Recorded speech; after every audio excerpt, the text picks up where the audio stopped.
I'm Dan Greenwald. I'm the lead game designer on Microsoft's Forza Motorsport. When we started working on making a simulator, we spent well over a month making just the tire physics alone. We took into account things like heat and pressure, camber and caster, and how that geometry in the suspension will affect the tire. We also took into account the stiffness of the tire wall and load sensitivity. We thought it was important to put that in the game because it's going to really make the cars perform naturally on the track. This is all very realistic stuff, and most people aren't going to see it. What you're going to do is feel it. The suspension, the engines, the tires, all of this stuff plays directly into that. This really adds tremendous replay value because each car has its own path to mastery.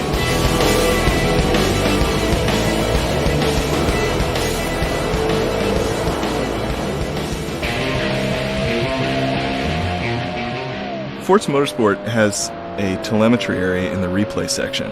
If you're a race car driver, this is what you would die to have. And we put this in specifically so that players could learn more about their cars, they could diagnose tuning issues. You can also use this to diagnose your driving style. You can see how close you are to the peak and where the peak is. The red is how much friction there is. The blue is how much friction you're actually asking for from the tire. If the blue is beyond the red, then you're way beyond your peak. And if the blue is under the red, you're under your peak. Mastering a race car is all about mastering your friction and load as it transfers around your car. This is what's going to make good drivers great, knowing your friction and optimizing it.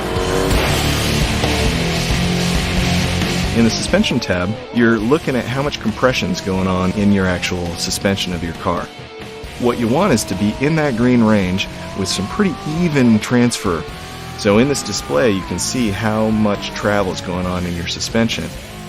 If you see your suspension go into the red and the yellow, you're probably hitting your bump stops and you're going to want to tighten your suspension just a little bit. Each of the over 230 cars that we feature in Forza Motorsport drive very differently. This is because of the attention to detail that we've had when we modeled them in the physics engine. Now we're going to get into the tuning area of the game, diagnosing your camber, caster, and toe. You want to tune your camber so that as the car body rolls, that tire stays right in contact with the road. Generally, you want to keep all of these numbers in a very stable range and very near each other, and that's what's going to make you drive better. But you're also looking at the temperature of the tire and the wear. We've got temperature on the outside of the tire, then we also have temperature on the inside. Controlling your tire heat is very important because you're going to get more or less friction based on it. We've got a whole bunch of tuning options in Forza Motorsport. They're things for the gearheads that want to get under the hood. They're very realistic. But the casual gamer doesn't need to do these to be successful.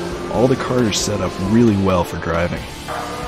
Becoming a great driver is about getting feedback. Audio is some of the best feedback you can get. All the sounds give you the cues you need to be a truly great driver. Hearing it in the right place spatially allows you to control your car better.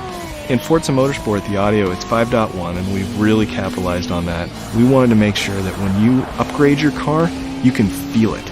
You're going to feel it in the game, you're going to feel it in the car, you're going to feel it all the way through your couch.